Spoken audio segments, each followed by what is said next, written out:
Shalom a todos.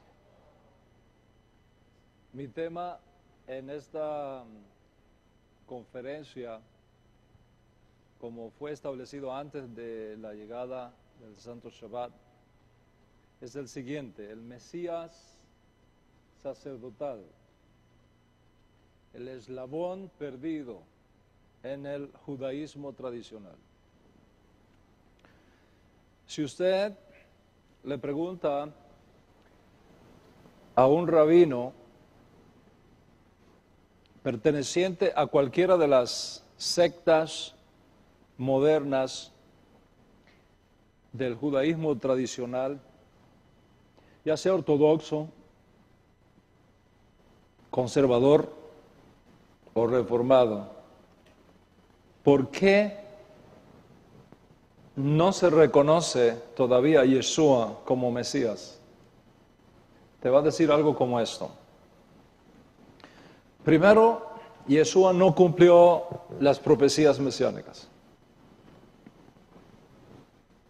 Segundo, el cristianismo contradice la teología judía. Tercero, Yeshua no cumplió con ninguno de los requisitos establecidos para el Mesías en la Torá. Cuarto, los versículos referentes a Yeshua usados por nosotros son traducciones incorrectas del hebreo.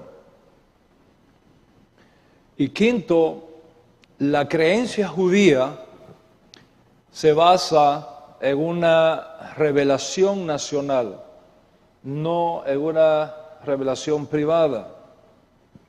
Es decir, cuando tú estudias las miles de religiones que en el mundo, que han existido en la historia de la humanidad, el judaísmo es la única que basa sus creencias en una revelación nacional.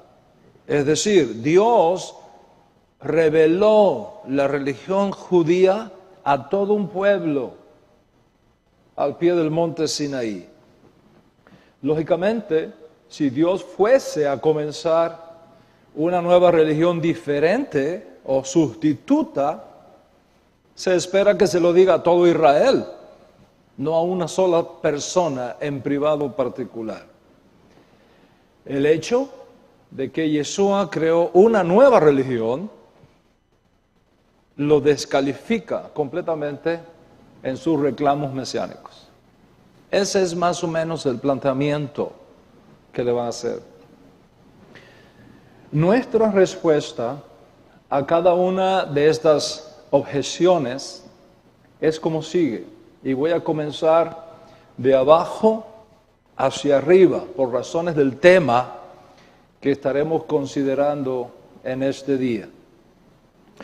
Primero, en relación con la objeción de que la creencia judía se basa en una revelación nacional, no en una revelación privada, es decir, de las cientos de miles de religiones que han existido en la historia de la humanidad, que solo el judaísmo está fundamentado en una creencia nacional, Dios hablando de todo un pueblo, y consecuentemente, si Dios tuviera en mente comenzar una nueva religión, se lo diría a todo Israel, no a una sola persona, y el hecho de que Yeshua creó una nueva religión lo descalifica completamente en sus reclamos mesiánicos.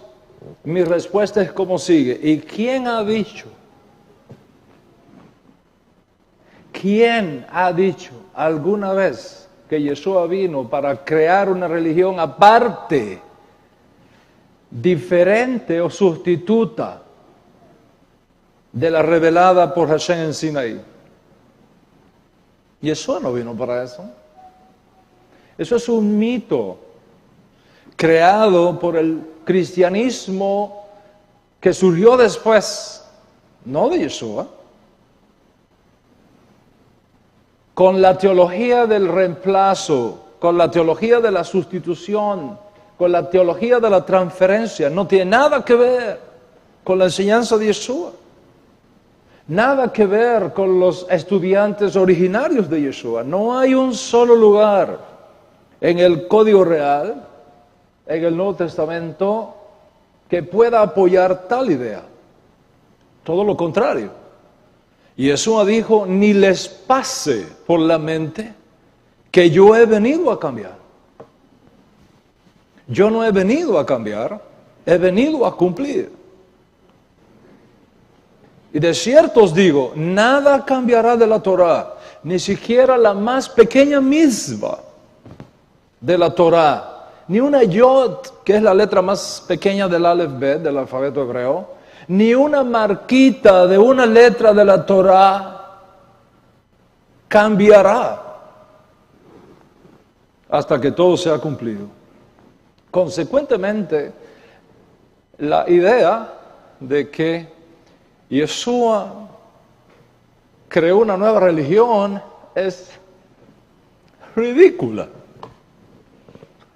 Es un falso paradigma, una falsa acusación, un mito y un pretexto. En segundo lugar, los versículos bíblicos referentes a Yeshua como traducciones incorrectas, totalmente falso. Se están tomando, para hacer esta acusación, versículos del Código Real del Nuevo Testamento traducidos por no judíos, que vienen con la influencia del cristianismo histórico y nada tiene que ver con el Código Real. Todo lo contrario, podemos probar por la Escritura, como intentaré en algún momento de esta conferencia, podemos probar que ha sido el judaísmo tradicional el que más ha cambiado la Escritura para intentar excluir a Yeshua, tanto en la Escritura como en la Mishnah y en el Talmud y en la historia de nuestro pueblo. Con respecto a que Yeshua no cumplió con los requisitos de Mesías, la pregunta es, ¿cuáles requisitos? ¿Cuáles requisitos de todos los requisitos que la Torá y los profetas reclaman del Mesías? Y esto será precisamente respondido con la ayuda del Eterno en la conferencia de hoy. La cuarta objeción de que el cristianismo contradice la teología judía, la respuesta es, estamos totalmente de acuerdo. Totalmente de acuerdo. El punto está en que nosotros no somos cristianos.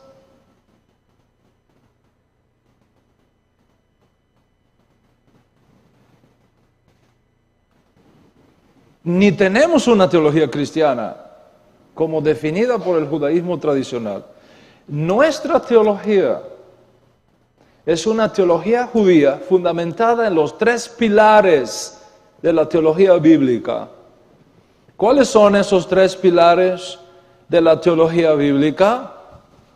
Primero, un solo y único Dios. Un solo y único Dios.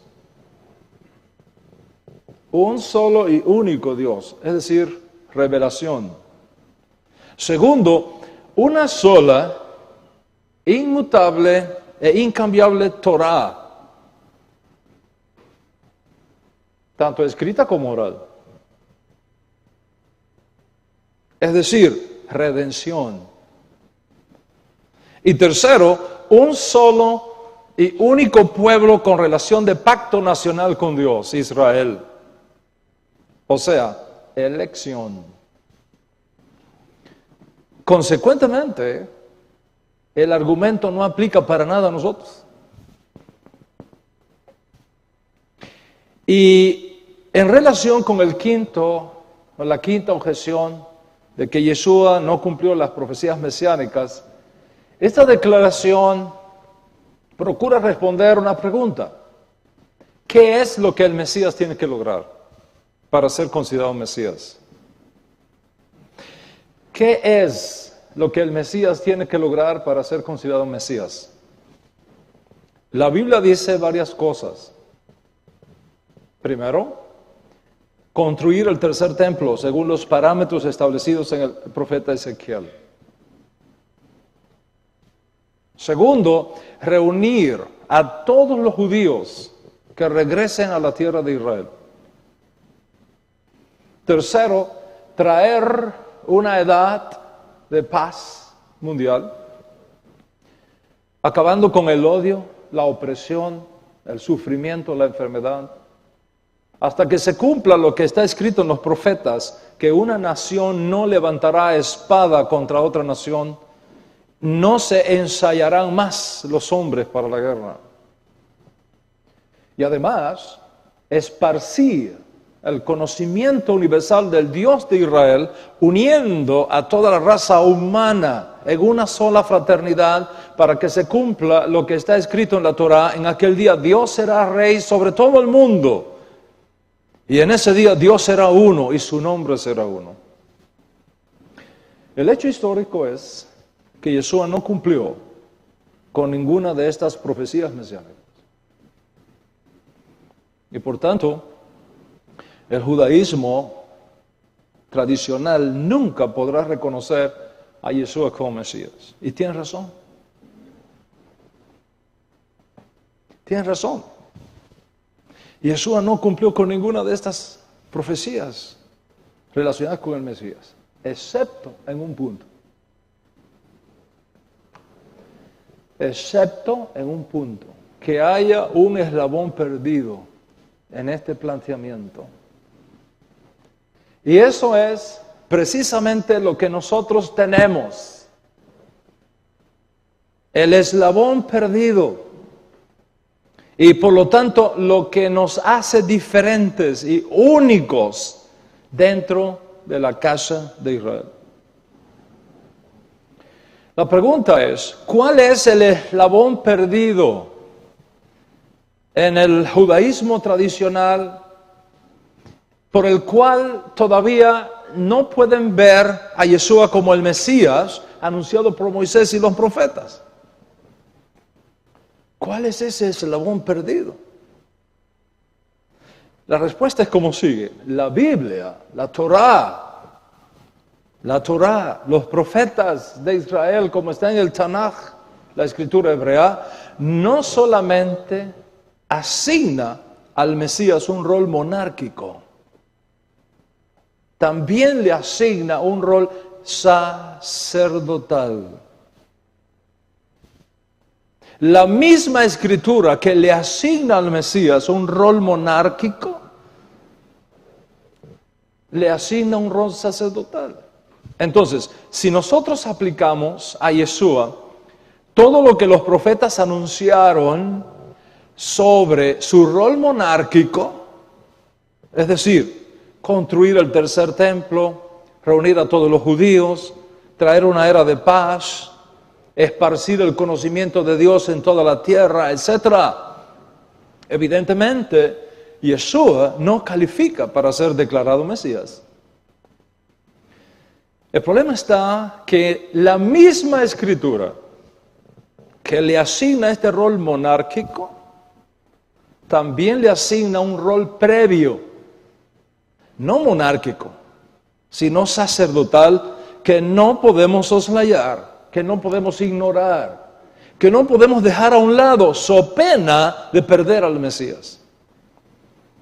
Vamos a mirar la escritura. En el Salmo 110, verso 4, está escrito: lo ha jurado Hashem.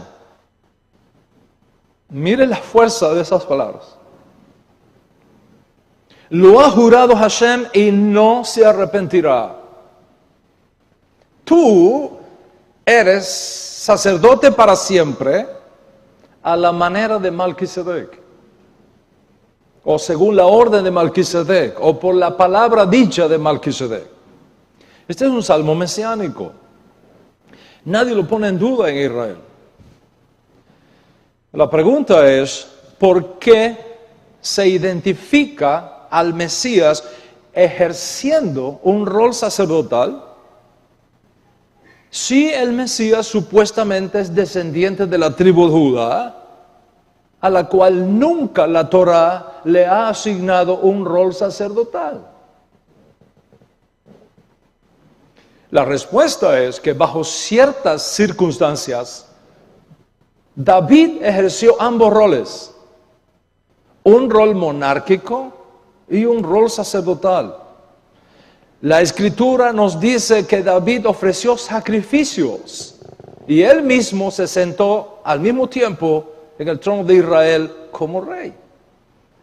De hecho, el Tanaj, la Escritura hebrea, identifica a los hijos de David como Coanim, porque proceden de un orden diferente.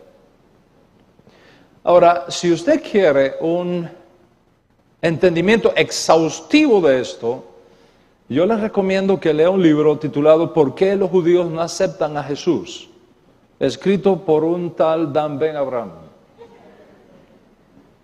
Y ahí va a encontrar una vasta información de David ejerciendo un rol sacerdotal, aparte del monárquico.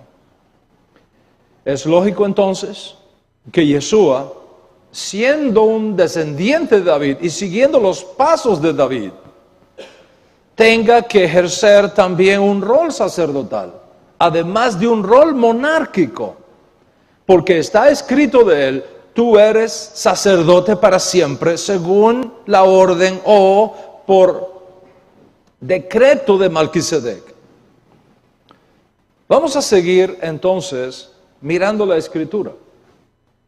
Y ya vimos que por el Salmo 110, verso 4, se dice del Mesías: tú eres sacerdote, no rey, sacerdote. En Isaías, capítulo 59, verso 1, se afirma que los pecados han causado una separación entre Israel y Dios. Dice el profeta Isaías 59:1, vuestras iniquidades han causado una separación entre ustedes y su Dios. Y esto ha provocado que Él, Hashem, esconda su rostro para no escucharles. La pregunta es, ¿qué es lo que ha causado una brecha tan grande en el lenguaje del profeta, una división entre lo que está arriba y lo que está abajo, entre Dios y su pueblo? La respuesta es la violación de la Torá, la violación del pacto. Hemos roto el pacto por nuestros pecados, nosotros y nuestro pueblo Israel. ¿Cómo resuelve Dios entonces esa brecha, esa separación entre un Dios santo por un lado y un pueblo que ha violado la Torá por el otro lado? La respuesta que da el profeta Isaías es extraordinaria y trascendental. Dios resuelve esto no con Moisés, sino con la asistencia de un recurso escondido en la mente de Hashem desde antes de la fundación del mundo, es decir, uno mayor que Moisés. Y el profeta Isaías nos da la identidad de ese recurso en el verso 20 de ese mismo capítulo 59, donde está escrito: he aquí, observa, recuerda, en Isaías 59:1 está el problema. Hay una separación entre ustedes y yo. En el verso 20 viene la solución. He aquí, yo envío un goel en hebreo. Yo envío un goel, un redentor, a Sión,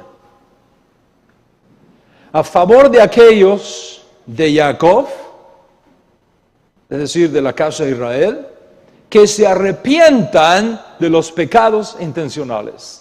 Que se arrepientan de los pecados intencionales. La frase pecados intencionales está traduciendo al término hebreo peshaim. Peshaim, desde el punto de vista de la teología judía, significa pecados de muerte. Es decir, pecados penados por karet en la Torá, para lo cual no hay expiación en la ley de Moisés. Y Dios ha prometido perdonar ese tipo de pecado. En los 13 atributos de misericordia, así lo prometió. Y es el profeta Isaías que anuncia la manera como esa expiación nacional de Israel tendrá lugar. Dios mismo va a enviar a Sión un Goel, un Redentor para resolver este problema. ¿Quién es este Goel que tiene la responsabilidad de realizar tan grande expiación, tan grande tikkun, tan grande reparación de esta brecha causada por el pecado de los muchos? David dice de este personaje: tú eres sacerdote para siempre, según la orden de Melquisedec, o a la manera de Melquisedec. Piensa ahora en esto. Si por medio de Moisés fue establecido el sacerdocio arónico, ¿qué necesidad había de levantar después, mucho tiempo después de Aarón, un sacerdote de una orden diferente a Aarón, para tratar los pecados intencionales o de muerte? ¿Qué necesidad? La respuesta es clara y única. Sea que lo quieras ver o que no lo quieras ver. Sea que lo quieras entender o lo quieras rechazar. Hay una sola respuesta. Y esa respuesta es precisamente el eslabón perdido del judaísmo tradicional. ¿Cuál es la respuesta? Porque el sacerdocio de Aarón no tiene suficientes méritos para expiar los pecados de muerte. El sacerdocio arónico no tiene suficientes méritos para perdonar los pecados de karet, los pecados de muerte, los pecados intencionales del tipo peshaim. Esa es la única respuesta válida según la Torá. Señores, es totalmente ilógico e insano decir que por medio de la sangre de los toros y de los machos cabríos, Dios resuelve el problema de la expiación de los pecados de muerte, cuando, primero, no hay provisión para estos pecados en la ley de Moisés. Y segundo, fue anunciado por Dios, mucho después de haber dado la ley, que enviaría un sacerdote distinto a Aarón, que realizaría esa tarea de expiar los pecados de muerte de aquellos de Israel que hagan teshuvah, es decir, que se arrepientan de tales pecados. Piensa en esto. ¿Cómo es posible que los sacerdotes del orden de Aarón estén ofreciendo continuamente los mismos sacrificios, día y noche, tarde y mañana, si esos sacrificios pudieran quitar y borrar permanentemente el pecado? Piensa en eso. Porque si Yom Kippur pudiera borrar totalmente los pecados, solamente con un solo Yom Kippur bastaría. Y no habría más necesidad de seguir ofreciendo sacrificios por los pecados. Si la ofrenda de Shaharit y Mincha, la ofrenda de la mañana y de la tarde, pudieran quitar totalmente los pecados, ¿por qué habría que realizarla continuamente después, día tras día? La razón es precisamente el eslabón perdido en el judaísmo tradicional. Si los sacrificios por el pecado que realizaba el sacerdocio arónico pudiera borrar para siempre el pecado, una vez ofrecidos, ya no tendrían que repetirse continuamente. ¿Es lógico, no? Si ya tú pagas tu boleto de aquí a Israel, imagínate que lo estés pagando todos los días. Si lo estás pagando todos los días, es porque no lo has pagado completamente. Porque tienen que ofrecerse día tras día, semana tras semana, mes tras mes, año tras año. Porque no tienen mérito suficiente para quitar los pecados. Porque si tales pecados pudieran ser quitados así, no habría necesidad de ofrecer día tras día sacrificios por ellos. Todo lo contrario, el hecho de que esos sacrificios por los pecados tenían que ofrecerse diariamente es un recordatorio de tres cosas. Primero, que no han sido expiados totalmente y por lo tanto tenían que repetirse día tras día, semana tras semana, mes tras mes, año tras año. Segundo, que el día vendría cuando no habría más necesidad de ofrecer más sacrificios por los pecados, porque Dios enviaría a uno que con una sola ofrenda perfeccionaría para siempre a los que por medio de ese sacrificio se acerquen a Dios. Y tercero, que la solución de Dios a ese problema se esconde en el sacerdote que Él enviaría, diferente a la orden de Aarón, para ejercer una función sacerdotal como Goel, como Redentor, que expiaría de una vez y para siempre los pecados de muerte de Israel y del mundo. La intención original de Dios era, entre otras cosas, mediante estos sacrificios que se ofrecen diariamente, preparar la mente de Israel para entender el sacrificio único y supremo que tendría que hacer otro sacerdote, no relacionado con Aarón, y enviado como Goel para resolver el problema que no tiene solución en los sacrificios establecidos a través de Aarón.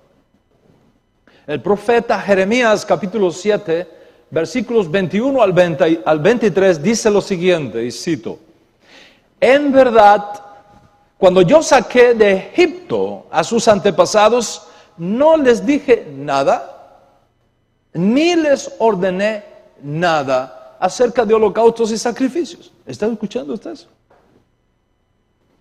Mire lo que dice el profeta Jeremías.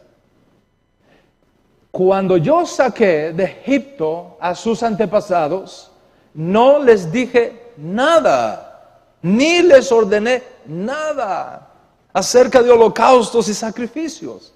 Lo que sí les ordené fue: obedézcanme, y yo seré su Dios, y ustedes serán mi pueblo. Condúzcanse conforme a todo lo que yo les ordene, para que les vaya bien. David dirá luego en el Salmo 40, a ti, refiriéndose a Hashem, a ti no te complacen sacrificios ni ofrendas, pero meash ashnaim kariadli, dice el texto hebreo. ¿Qué quiere decir? Me has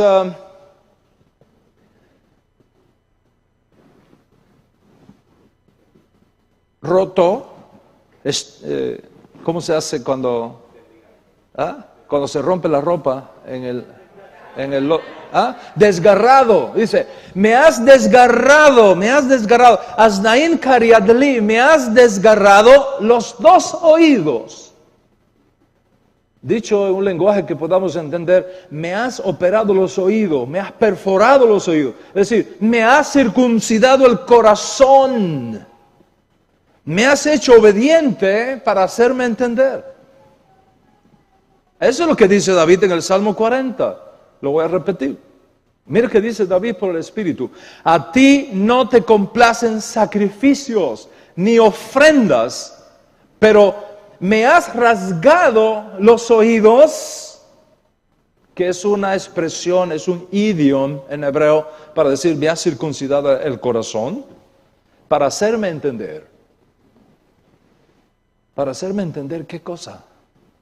Sigue diciendo David en el Salmo 40, dice David, para hacerme entender que tú no has pedido holocaustos. Para hacerme entender que tú no has pedido sacrificios. Por eso dije, aquí me tienes, oh Dios, hacer tu voluntad es mi agrado, tu Torah llevo adentro de mí. Al decir tu Torah, tu ley, llevo adentro de mí, hace eco de lo que dirá después el profeta Ezequiel en el capítulo 36. Yo voy a derramar, viene un día cuando yo voy a derramar mi espíritu dentro de ustedes y les voy a cambiar el corazón. Les voy a quitar su corazón de piedra y les voy a dar un corazón de carne. Y voy a escribir en su corazón mis mandamientos. Y voy a derramar mi espíritu dentro de ustedes. Y eso es lo que va a causar que ustedes anden en mis caminos y guarden mis preceptos. Esto fue así hasta que llegara el tiempo cuando Dios enviaría un sacerdote posterior y diferente a Aarón para hacer una expiación diferente a la de Aarón, a fin de quitar para siempre los pecados de muerte y eliminar para siempre la brecha existente entre un Dios santo por un lado y un pueblo quebrantador de la Torah por el otro. Aarón ofrecía por causa de los pecados el nefesh, el alma escondida en la sangre de los toros y de los machos cabríos, o en las ofrendas cruentas untadas con las cruentas, para que ni siquiera los más pobres se quedaran fuera. Pero este otro sacerdote, Rabotai, preste mucha atención. Este otro sacerdote del cual habla David por el Espíritu en el Salmo 110, verso 4 que ya leímos, ofrecería por causa de los pecados de muerte que no tienen perdón en la ley de Moisés, no el nefesh, no el alma de los toros o de los machos cabríos, sino un nefesh superior, la neshama de su propia vida en expiación por los pecados de Israel. Como está escrito en el libro del profeta Isaías, expuso su alma, su nefesh, su neshama, su vida, expuso su vida como sacrificio expiatorio. ¿Cuántos están conmigo hasta aquí? Rabino Shaul nos enseña que luego de concluir su misión como siervo sufriente, el Eterno concedió a Yeshua llevar su nombre sagrado Yud-Hei Vah-Hei.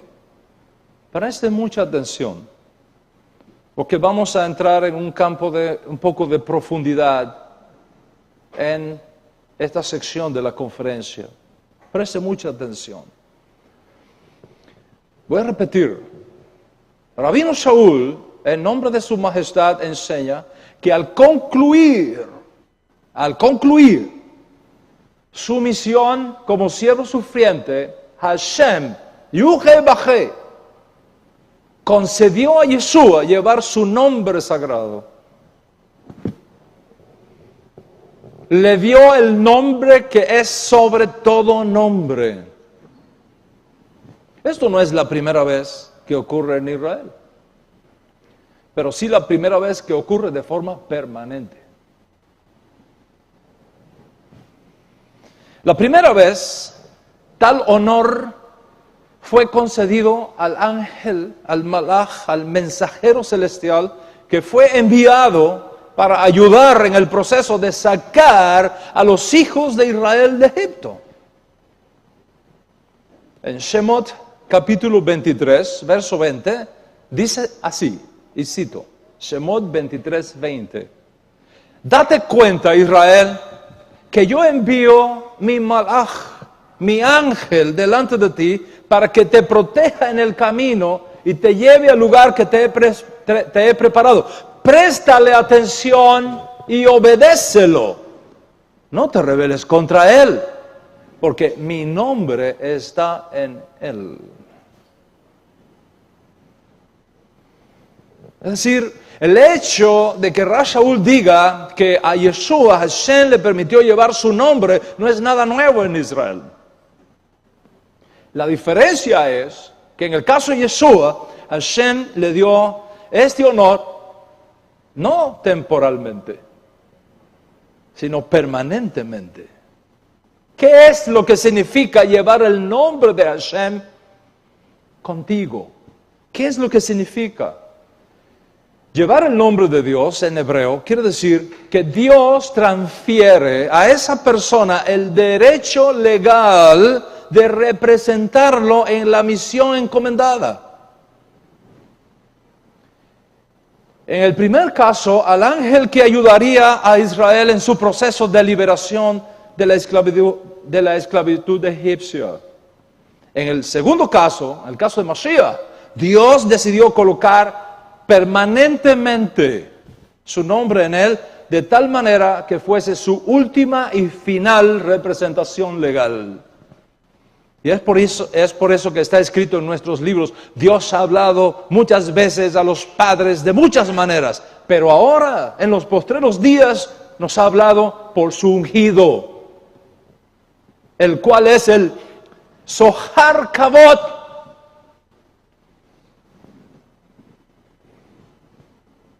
El Zohar Kavod, el resplandor de su gloria. ¿Qué mensaje importante tiene el hecho de que Yeshua resucitado recibiera de Hashem el honor de llevar su nombre de forma permanente? El profeta Jeremías, en el capítulo 16 de su profecía, habla de un tiempo cuando, en el lenguaje del profeta, dice, vienen días cuando yo les mostraré mi mano. Escucha eso. Dice Jeremías 16:21. Viene un tiempo cuando Hashem les daré a conocer mi mano y mi poder. ¿Qué es entonces el nombre sagrado de Dios? Piensa en eso. Las letras hebreas tienen tres significados importantes. Las letras hebreas tienen un valor matemático, tienen un valor profético y tienen un valor simbólico. No son cualquier letra, no es como el español o como el griego o como el Spanglish.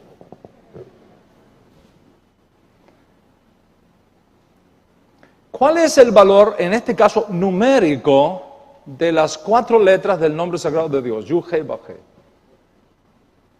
Cuando las sumas, cada una de ellas,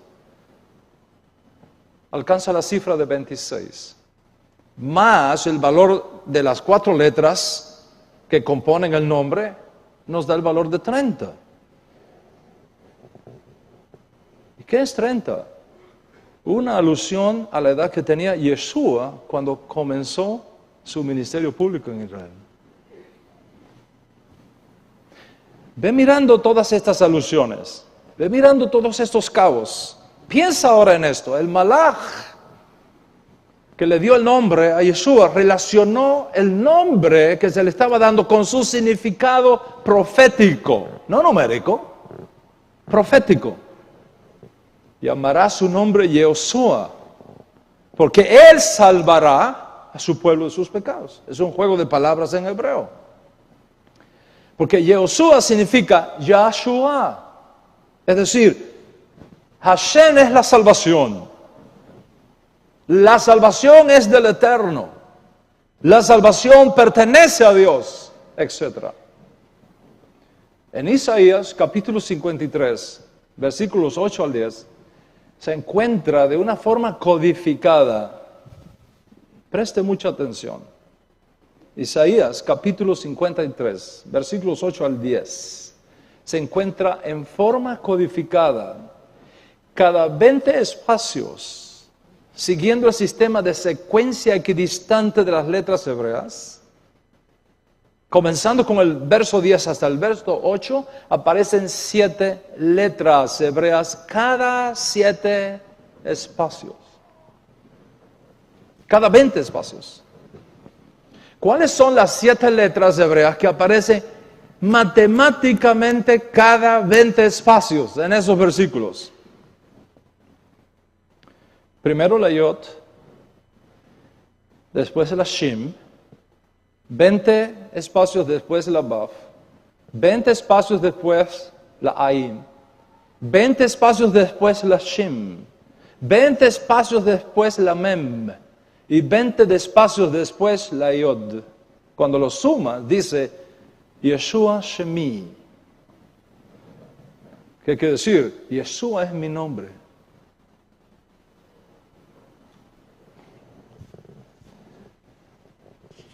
Se hizo esta copia, no sé si la cámara lo pueda tomar, para que aquellos que están con nosotros lo puedan mirar. Yeshua Shemi. ¿Qué quiere decir Yeshua Shemi?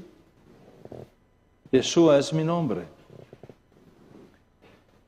Que este nombre aparezca justamente en el capítulo 53 de Isaías, que habla del siervo sufriente de Hashem, es altamente significativo.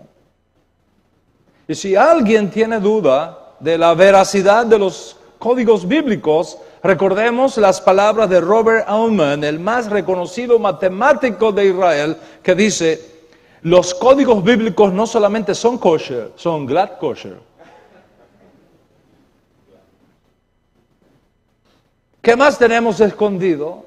En el hecho de que Dios haya colocado en Yeshua la forma permanente de su nombre, como había hecho temporalmente con el ángel que envió para sacar a nuestro pueblo de Egipto y ayudar a Moisés en aquella davídica tarea.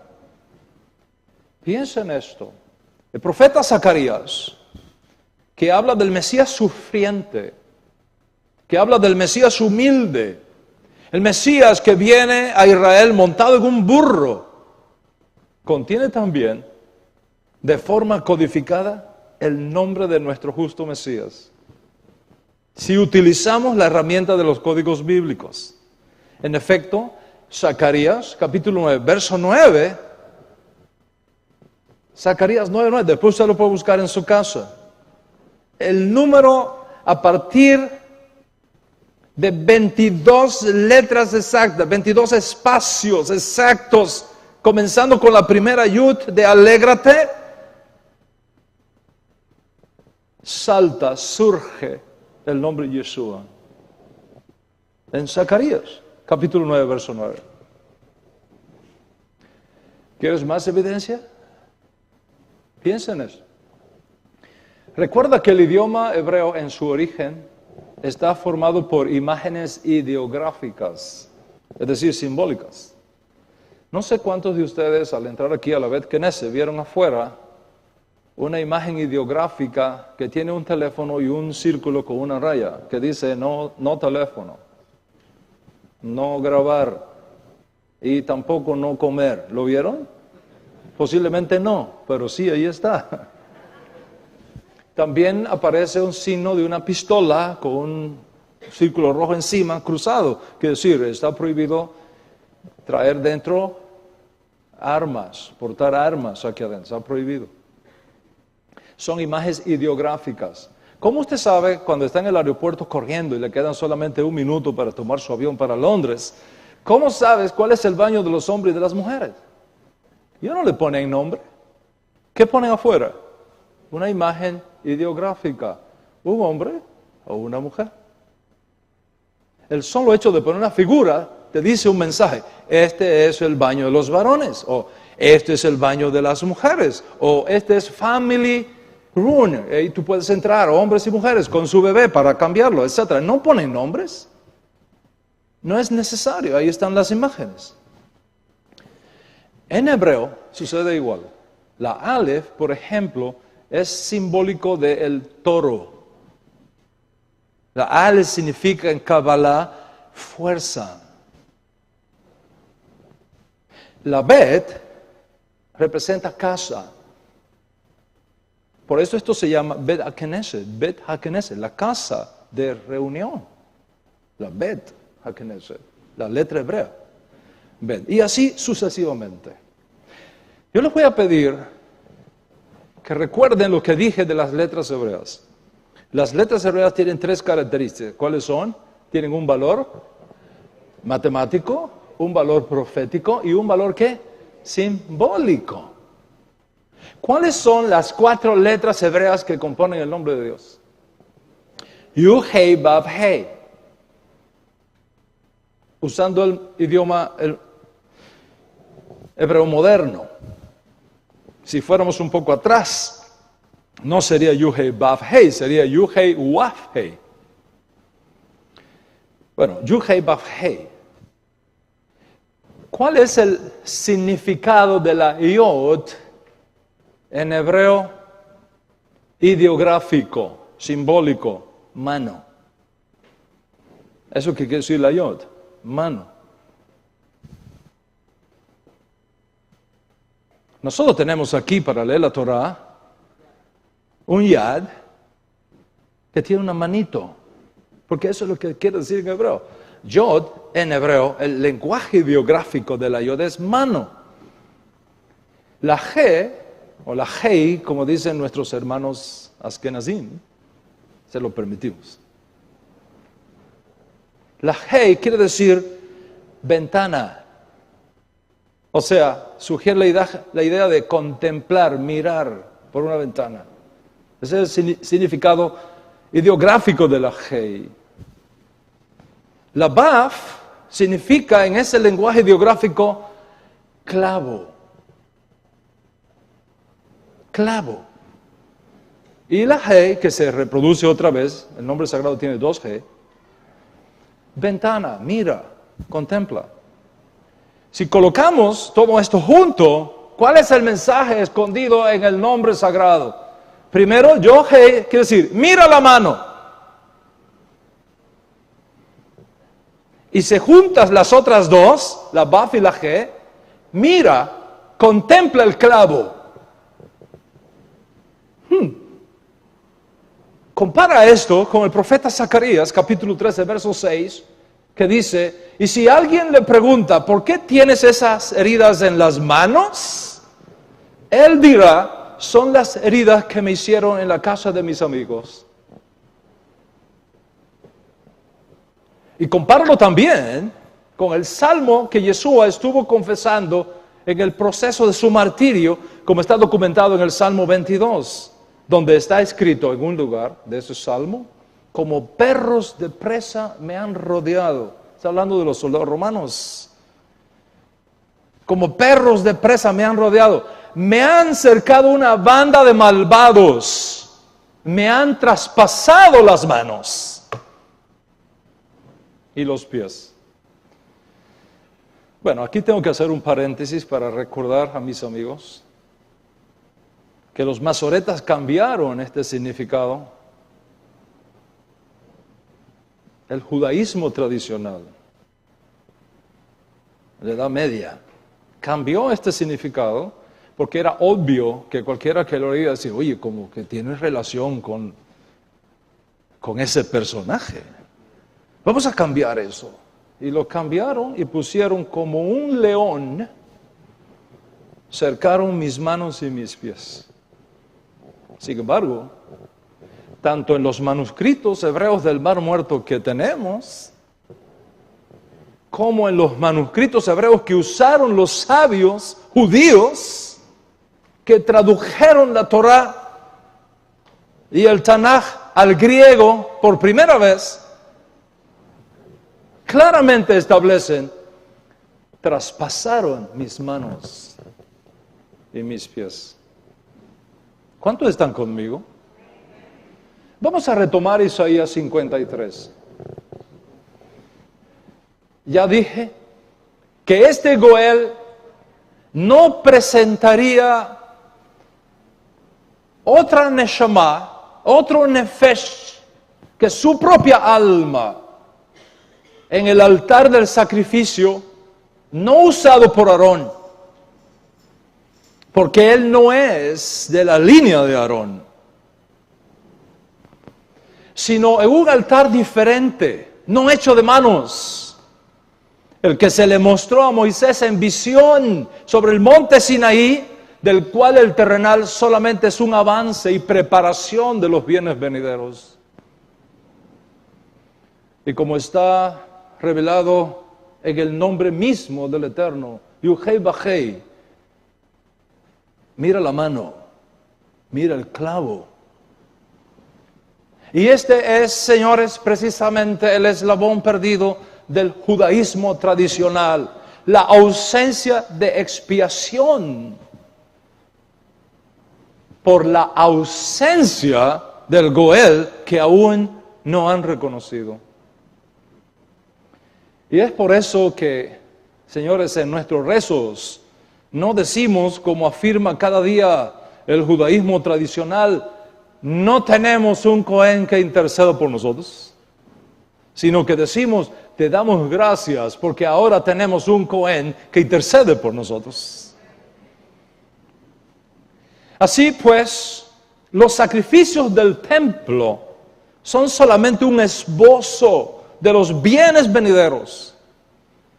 Pero los bienes venideros mismos solamente pueden ser establecidos en su totalidad mediante precisamente el eslabón perdido en el judaísmo tradicional. Esto es el reconocimiento del Mesías que expone no sangre de toros y de machos cabríos, sino su neshama como expiación por nuestros pecados de muerte, que no tienen expiación en la ley de los sacrificios realizados por Aarón.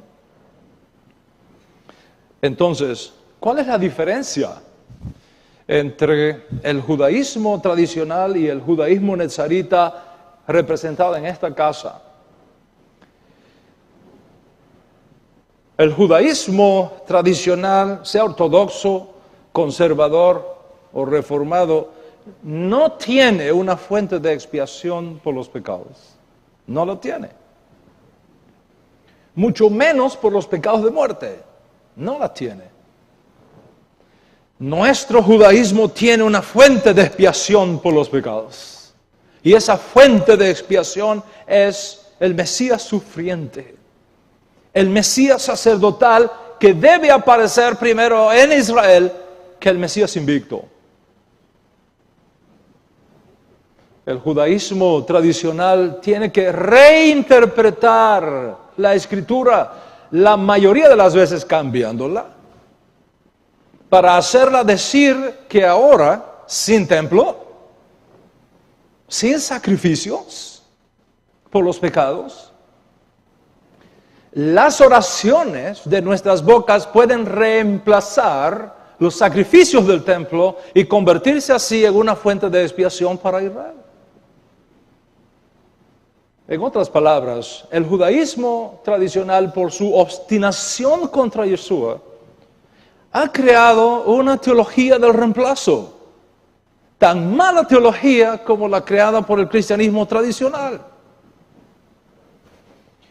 El judaísmo nezarita no requiere de tales malabarismos teológicos para forzar a la Escritura a decir algo que no dice, sino que acepta en su totalidad el testimonio que Dios mismo nos ha dado en la Torá y nos ha dado en los profetas en relación con la única forma de expiación para los pecados que separan eternamente al hombre de Dios, es decir, los pecados de muerte. El servicio sinagogal en el judaísmo tradicional es un esfuerzo humano extraordinario para reproducir virtualmente, mediante el rezo, los sacrificios expiatorios que se hacían cuando el templo estaba en pie, en la esperanza que sirvan como fuente de expiación para los pecados.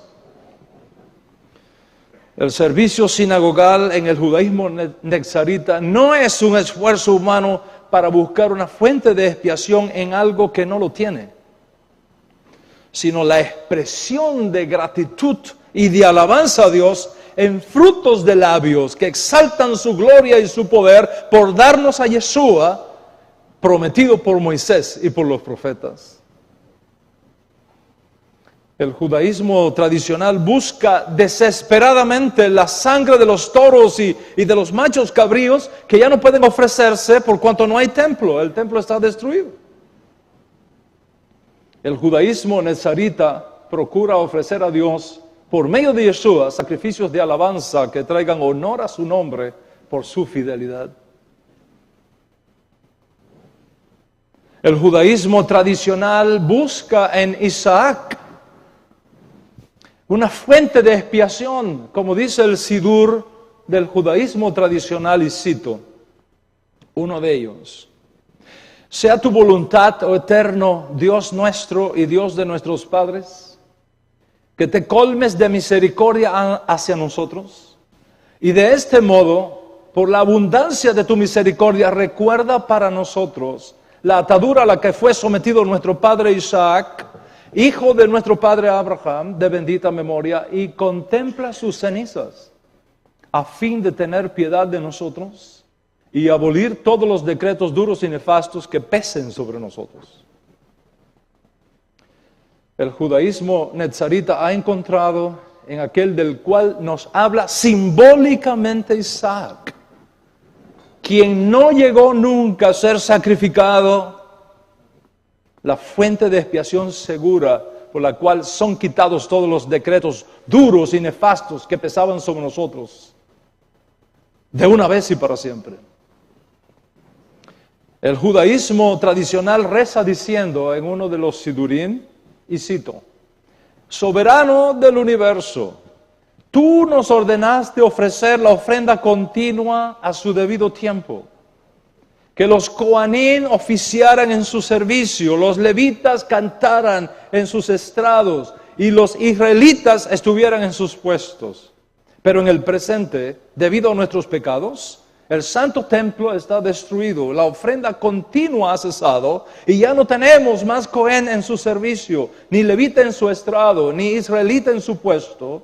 Sin embargo, tú dijiste, serán sustituidos los toros de las ofrendas con la plegaria de nuestros labios. El judaísmo nezarita que representamos en esta casa no acepta esa violación de la Torah, porque tal traducción es una violación de la Torah.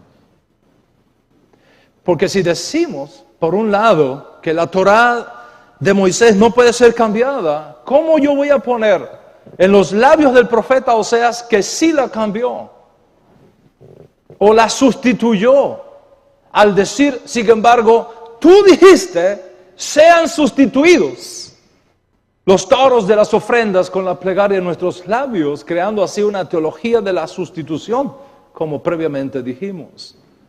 Nunca tal cosa fue dicha por el profeta Oseas. Es una interpretación manipulada de su profecía para escapar a la única conclusión posible: que no hay fuente de expiación segura para Israel, excepto en Yeshua Mashiach. Primero, porque el profeta Oseas dirige esta profecía no a todo Israel, sino al norte de Israel.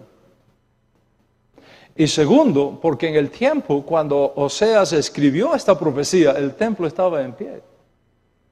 Y había que ir al templo a ofrecer todos estos sacrificios. Sería totalmente contraproducente, por no decir blasfemo, decir tal cosa en aquella época. Lo que el profeta Oseas dijo fue: ciertamente perdonarás la iniquidad y aceptarás que te ofrezcamos el fruto de nuestros labios. Que te ofrezcamos el fruto de nuestros labios. Pero de ahí a decir, serán sustituidos los toros de las ofrendas con la plegaria de nuestros labios, hay 1000 años luz de diferencia. La diferencia que viene como resultado del eslabón perdido en el judaísmo tradicional. Mashiach en su rol sacerdotal primero que en su rol monárquico. Piensa en esto. El judaísmo tradicional nos acusa diciendo que nosotros hemos cambiado la Torá, cuando son ellos los que han cambiado la Torá para adaptarla a su teología en su obstinación contra Yeshua como siervo sufriente. Piensa en esto, si la Torá no puede ser cambiada, si la Torá no puede ser sustituida por otra, ¿cómo atreverme a decir que Dios ha decretado sustituir el mandamiento de los sacrificios de los toros de las ofrendas por la plegaria de nuestros labios? ¿Quién ha cambiado entonces la Torá? ¿Quién la ha sustituido? Contrario a esto, nuestro Santo Maestro dice, bajo ningún concepto puede ser cambiada la Torá hasta que todo se cumpla. Piensa ahora, si por un lado fuese cierto que el profeta Oseas dijo tal cosa, que no lo dijo, pero lo vamos a aceptar por razón del argumento. Vamos a aceptar que sí, que significa serán sustituidos los toros por las ofrendas de nuestros labios. ¿Por qué entonces pedirle a Dios la reconstrucción del templo? Porque, a no dudarlo, no existe judaísmo que no tenga en sus rezos una que diga, restaura el servicio al santuario de tu santo templo para que te ofrezcamos las ofrendas que expiarán por nosotros. La esperanza del judaísmo tradicional es la reconstrucción del templo para ofrecer los sacrificios de expiación, tanto en la mañana como en la tarde, como el resto de los sacrificios para obtener una fuente de expiación. Pero si decimos que con Oseas ya Dios cambió y sustituyó los toros de las ofrendas por la plegaria en nuestros labios, y esto es suficiente, ¿para qué necesitamos un tercer templo? Es toda una contradicción que resulta por no tener el eslabón perdido del judaísmo tradicional, el rol sacerdotal del Mesías sufriente. Las consecuencias de la teología de la sustitución de la Torá que ha creado el judaísmo tradicional es desastrosa para Israel. Y ha llevado a la creación de un falso concepto de la elección que ha provocado un falso concepto del judaísmo entre las naciones. ¿Y cuál es la razón por la cual el judaísmo tradicional ha perdido a Yeshua como Mesías? Por la teología de la sustitución creada por los rabinos del judaísmo tradicional al enseñar erradamente que la Torá ha sido cambiada en los sacrificios por el pecado, por la plegaria de nuestros labios, ignorando el rol sacerdotal del Mesías sufriente y concentrarse únicamente en el rol monárquico del Mesías. ¿Qué judaísmo tenemos entonces aquí en esta casa? Judaísmo con expiación, no sin expiación. Ese es el judaísmo que tenemos en esta casa. En esta casa tenemos judaísmo con el Mesías sufriente, no un judaísmo sin Mashiach. Si usted quiere judaísmo sin expiación si usted quiere un judaísmo sin Mesías, entonces este no es el lugar para usted. Miami, New York, Israel, Colombia, Argentina, tiene muchas sinagogas con excelentes edificios, con magníficos cantores, con extraordinarios rabinos.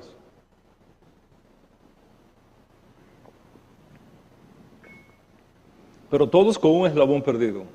No tienen al Mesías sufriente.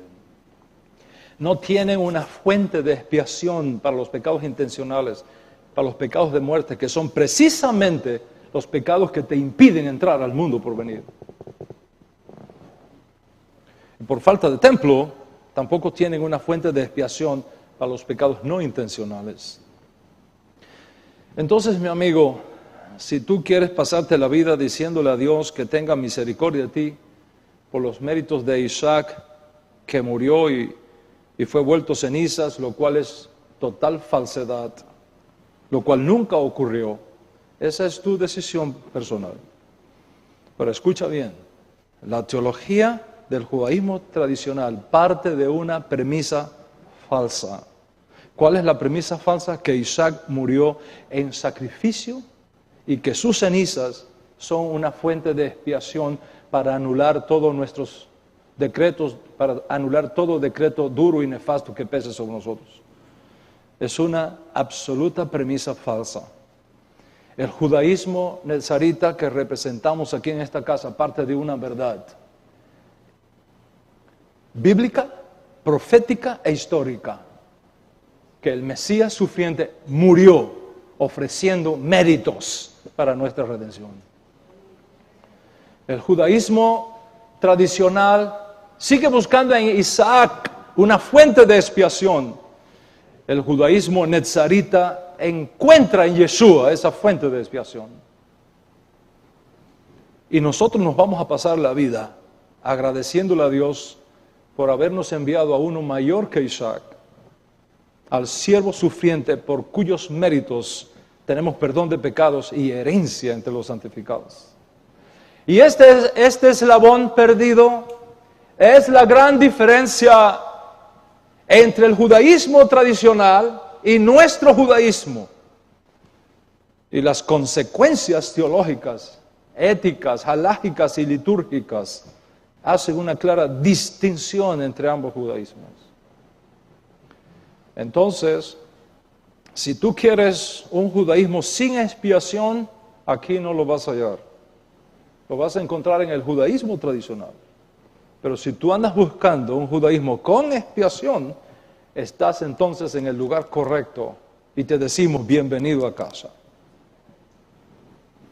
Por supuesto, estas no son las únicas diferencias, sino las que se desprenden del tema que hemos escogido para la conferencia de hoy. Las diferencias son muchísimas, pero este no es el momento ni la ocasión para discutirlo. Vamos a hacer en otro momento, en otra ocasión. Tú vas a oír muchas cosas contra nuestro judaísmo y contra los que representamos ese judaísmo en esta generación. Vas a oír muchas cosas, que es un falso judaísmo, que no es auténtico judaísmo, que no es un judaísmo reconocido por el gobierno de Israel, etcétera, etcétera, etcétera. Cuando yo oigo estas cosas, me parece oír la ignorancia de una piña diciéndole a un mango: por cuanto no eres piña, no eres fruta.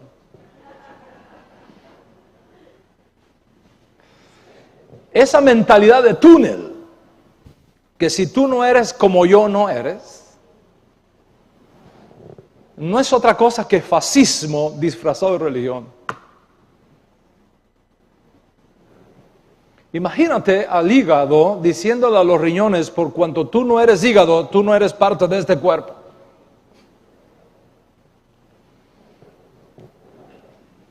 Esa mentalidad de exclusividad que lleva a muchos a la idea de que por cuanto no eres como yo o por cuanto no estás en mi partido no calificas, no es otra cosa que apartheid vestido de religión. Esa mentalidad de que por cuanto no piensas como yo, me ensucias, no es otra cosa que terrorismo vestido de religión. Y eso es lo que ha llevado al odio sin causa, que fue causal en la destrucción del segundo templo y que podría ser causal de no frenarse en la dilación de nuestra última y final redención. Que Dios nos guarde. Es nuestra responsabilidad entonces establecer la luz de la Torá con el Mesías judío a todo el mundo. Ya sean hebreos, ya sean israelitas o gentiles, hombre o mujer, ricos o pobres. E instruir a todos en la esperanza mesiánica que corre por nuestras venas, trabajando incansablemente por un mundo mejor. Un mundo de equidad y de justicia, donde cada uno debajo de su vid y de su higuera pueda vivir en paz y sin temor. Y el factor aglutinante en todo este proceso es precisamente nuestro justo Mesías en su rol como sacerdote según la casa de Melquisedec, como fue anunciado por los profetas. Nuestro judaísmo no es exclusivista. Nuestro judaísmo no es un club de privilegiados. Nuestro judaísmo es un santuario que ofrece la sombra de la redención operada por nuestro justo Mesías a favor de todo Israel y de todas las naciones de la tierra, sin dinero y sin precio. Y mientras más conozco al judaísmo tradicional sin Mesías, y mientras más conozco al judaísmo con el Mesías Yeshua, más comprendo que estoy del lado correcto. Es decir, del lado de la Torá, del lado de los profetas, del lado de la gracia, del lado de la libertad, del lado de la justicia, del lado de la esperanza. Por supuesto, esto no nos hace mejores, ni superiores, ni perfectos, porque no estamos hablando de nosotros. Estamos hablando de lo que representamos. El único perfecto es Dios y el único bueno es Dios. Pero es de ese proceso, de ese sistema, de esa teología, de esa doctrina que hablamos así. Aún nos falta mucho. Aún tenemos que esforzarnos más y elevarnos más y perfeccionarnos más. Pero ante Dios somos irreprensibles. No por nosotros mismos, sino por nuestro justo Mesías, cuyos méritos nos van siendo imputados en el camino, mientras damos lo máximo de nuestra capacidad, de nuestro esfuerzo, aún y a pesar de nuestras debilidades y errores en el proceso. El día vendrá cuando el Mesías invicto aparezca.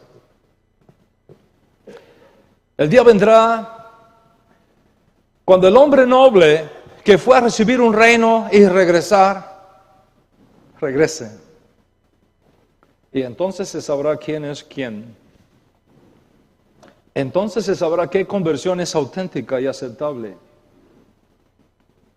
Entonces se sabrá quién irá para dónde. Mientras tanto, vamos a resistir toda presión, toda ofensa, toda acusación. Resistiremos toda oferta de vender a nuestro justo Mesías por un plato de lentejas. Resistiremos con la ayuda del cielo. Porque, señores, esta resistencia es un camino largo ahora que después se va a hacer extremadamente corto.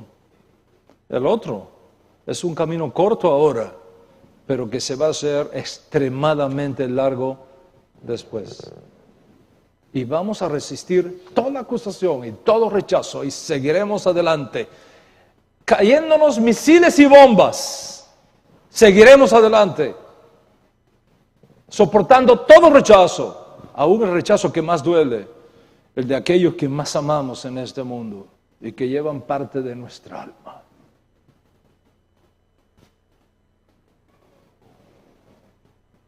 Porque nosotros no somos los que sacrifican la verdad por la amistad,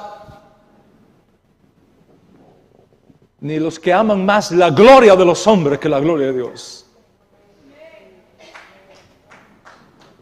Ni andamos detrás de los hombres buscando su reconocimiento y haciendo concesiones a nuestros principios fundamentados en la Torá. No somos de los que venden a su papá y a su mamá para buscar el reconocimiento de nuevos amigos.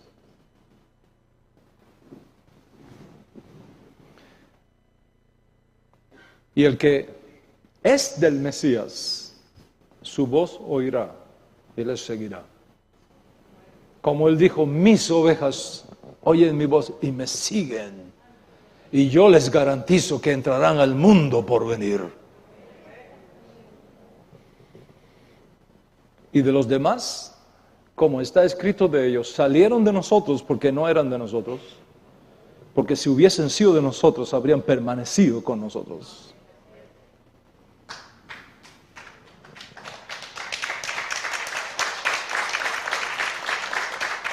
Nos consuela saber que finalmente Dios tendrá misericordia de todos y nos salvará, porque la salvación es de Dios, no del hombre.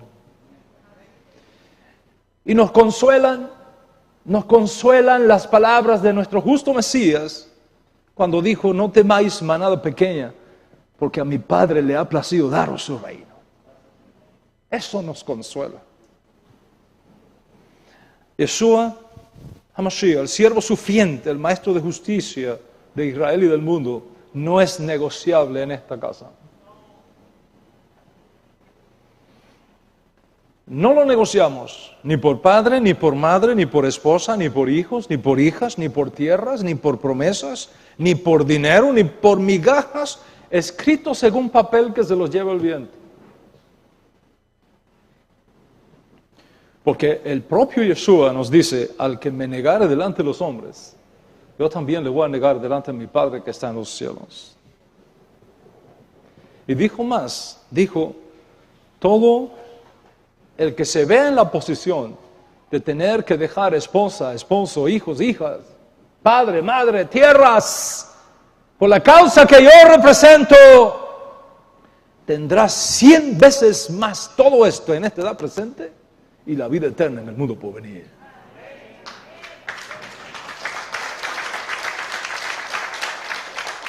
Y dijo más,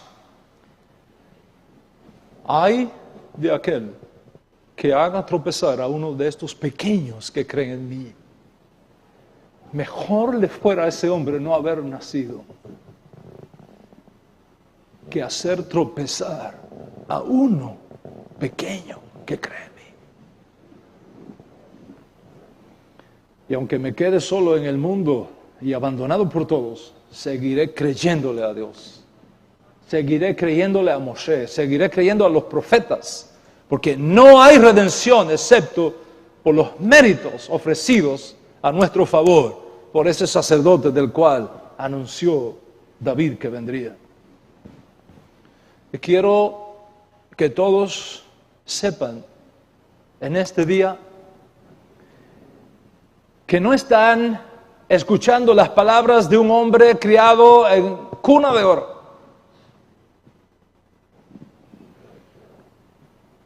No están escuchando las palabras de un hombre que no conoce lo que es el sufrimiento.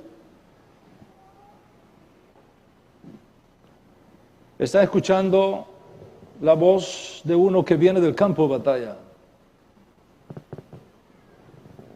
De uno que puede decir hoy lo que no podía haber dicho hace 20 años atrás, pero lo puedo decir hoy, por amor a mis hermanos, que traigo en mi cuerpo y en mi alma las marcas de Mashiach. Y les aseguro que las marcas que traigo en el alma duelen más, pero las llevo con gozo y con esperanza. Y es por eso que puedo decir confiadamente, sepa ciertísimamente toda la casa de Israel, que este Yeshua, a quienes ustedes han rechazado y a quienes ustedes siguen rechazando, es la piedra abandonada por los constructores que Dios ha puesto como cabeza del ángulo. Y en ningún otro hay esperanza de redención excepto en Él. Y que todavía estás a tiempo para regresar. Este es el eslabón perdido que hoy tú puedes encontrar. La perla de gran precio que puedes adquirir incluso vendiendo todo lo que tienes y llevándola contigo. Porque al momento que te encuentras con Él, te habrás encontrado con la luz que alumbra a todo hombre que viene a este mundo. Una vez que colocas a Yeshua en su rol de siervo sufriente, el rompecabezas de la redención toma sentido y de pronto todas las cosas comienzan a ser significativamente diferentes para ti. ¿Judaísmo? Sí, absolutamente. Pero con el Mesías Yeshua, la elección de Dios y la elección de cada uno de los que conformamos comunidades como esta en todo el mundo. Paz sea sobre Israel. Shabbat Shalom.